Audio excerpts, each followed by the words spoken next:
হাই বন্ধুসকল, আজি আমি বনাবলৈ লৈছোঁ গণেশ ভগৱানৰ এটা মূৰ্তি। এতিয়া গণেশ চতুৰ্থী আহি আছে আৰু আপোনাৰ গুজৰাট আৰু মহাৰাষ্ট্ৰত এই উৎসৱটো বহুত বিশেষভাৱে পালন কৰা হয়। মই মোৰ আপোনাৰ বহুতখিনি পঢ়া শুনা আপোনাৰ গুজৰাটৰ পৰাই কৰা, MSc মই PhD তাৰ পৰা কৰা। গতিকে তাত থাকোঁতে অজানিতে মই মুঠতে বাহিৰৰ পৰা মূৰ্তি এটা কিনি পেলাই ঘৰত প্ৰতিষ্ঠা কৰি পেলাই পূজাটো আৰম্ভ কৰি দিছিলোঁ। কোনো মানে আপোনাৰ প্ৰিপাৰেশ্যন নাছিল বা কিবা ধাৰণা নাছিল। এনেই দেখিলোঁ মূৰ্তি, ধুনীয়া ধুনীয়া মূৰ্তি দেখিলোঁ আৰু ঘৰলৈ এটা কিনি লৈ আনিলোঁ। কিনি অনাৰ পিছত মোৰ বন্ধুসকলে ক'লে যে এনেকৈ কিনি আনিলে নহ'ব, বস্তুটো পূজা পাঠ কৰিব লাগিব, স্থাপন কৰিব লাগিব, তাৰপিছত বিসৰ্জনো দিব লাগিব। মই ক'লোঁ ঠিক আছে কৰোঁ। তেনেকৈ 2011 চনত মই এই কামটো আৰম্ভ কৰি দিছিলোঁ। ত' আজি প্ৰায় আপোনাৰ ধৰি লওকচোন 9 বছৰৰ ওচৰা ওচৰি হ'ব হ'ল।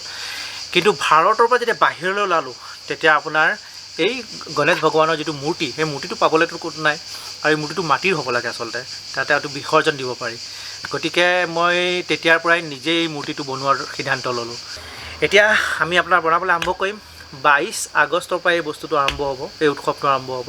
22 আগষ্টৰ দিনাখন আমি এই গণেশ ভগৱানক ইয়াত স্থাপন কৰিব লাগিব ঘৰত। তাৰপিছত 11 দিন পূজা অৰ্চনা কৰাৰ পিছত 11 নম্বৰ দিনত আপোনাৰ বিসৰ্জন দিব লাগিব। গতিকে ব'লক আৰম্ভ কৰোঁ, মূৰ্তিটো বনাওঁ। আপোনালোকেও মোৰ লগত থাকক, দেখা যাওক। এইবাৰ আগতীয়াকৈ বনাইছোঁ।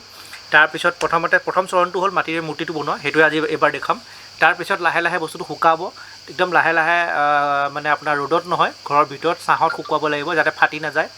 তাৰপিছত আমাৰ পৰিবাৰে সেইটো ৰং কৰিব। আজি আপুনি খালী মূৰ্তিটো চাওক, ব'লক লেটছ ডু ইট।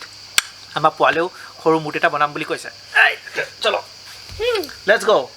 ইয়ে Let's going. ইয়ে কৰক। Yes. এতিয়া কৰক, লেটছ গ'। ইয়ে Let's go. ইয়ে Yeah. ব'লা।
এতিয়া আমাৰ প্ৰায় 40% কাম শেষ হৈছে।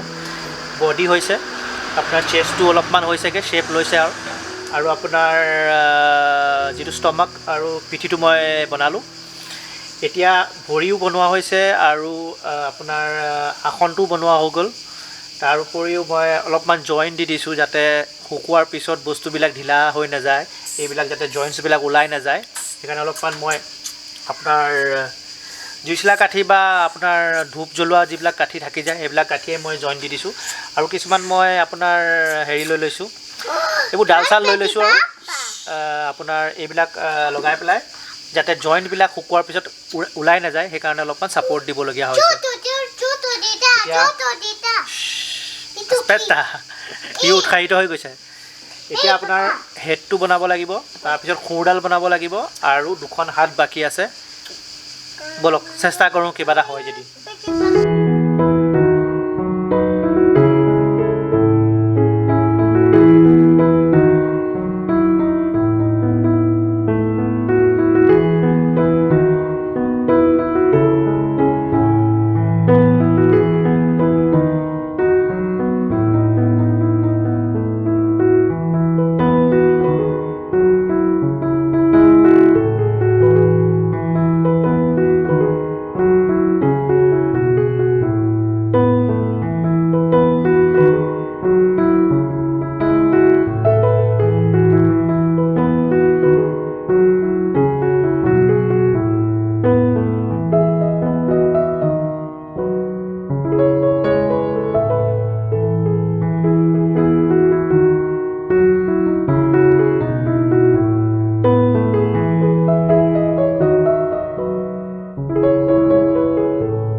চেনেলটোলৈ যদি নতুনকৈ আহিছে তেতিয়াহ'লে লাইক, শ্বেয়াৰ আৰু ছাবস্ক্ৰাইব কৰিবলৈ নাপাহৰিব আৰু বেল আইকনটো নিশ্চয় টিপি দিব, তেতিয়াহ'লে আপোনালোকে আহিবলগীয়া যিবিলাক ভিডিঅ' তাৰ ন'টিফিকেশ্যন পাই থাকিব। আৰু আগবাঢ়িম আমাৰ এই মূৰ্তি যিটো বনোৱা কাৰ্যসূচী লৈ। কিন্তু তাৰ আগতে পটককৈ দেখুৱাই ল'বলৈ লৈছোঁ যে আমি কিছুমান ঘৰুৱা শাক পাচলি কৰিছিলোঁ আৰু এয়া কেৰেলা হৈছে, কেৰেলা লাগিছে আমাৰ, ডাঙৰ হৈছে। আৰু অলপমান বিলাহীও ৰুইছোঁ, বিলাহী ফুল ফুলিছে। আৰু তাৰ উপৰিও আপোনাৰ এয়া হৈছে বি জলকীয়া। বলক তেতিয়ালৈকে আকৌ বনোৱা কাৰ্যসূচীত আৰম্ভ কৰোঁ।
এতিয়া আমাৰ বনাই হৈ গ'ল মূৰ্তিটো এয়া আপোনালোকে দেখিবলৈ পাইছে যে গোটেইখন লেতেৰা হৈ গৈছে এয়া হ'ল শংখ বনালোঁ অ'কে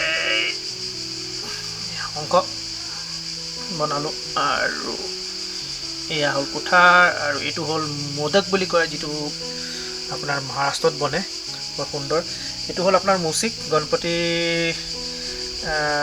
আপোনাৰ বাহন বুলি কয় গতিকে আমাৰ মূৰ্তি বনাই হৈ গ'ল আজি চব প্ৰতিটো বস্তু বনাই হৈ গ'ল যিখিনি বস্তু এতিয়া লাগতিয়াল এতিয়া এই বস্তুটো শুকাবলৈ সময় লাগিব অলপ দিন বস্তু বুলি ক'ব নাপায় বাৰু ভগৱানক শুকাবলৈ অলপ সময় লাগিব ভগৱান হ'লেই আৰু এতিয়া মূৰ্তি বনাই যেতিয়া ভগৱান হৈ গ'ল গতিকে সময় লাগিব আৰু অলপমান য'ত ত'ত ফাটিব কাৰণ কি শুকাব বস্তুটো আকৌ বস্তু বুলি কৈছোঁ কৃষ্ণ শুকাব আৰু তেতিয়া অলপমান ৰিপেয়াৰ কৰিব লাগিব আকৌ এই মাটিটো মই আকৌ থৈ দিম এইটো মই যোৱা বছৰ কিনি অনা মাটিয়েই এই বছৰো চলি গৈছে মানে মোৰ এইটো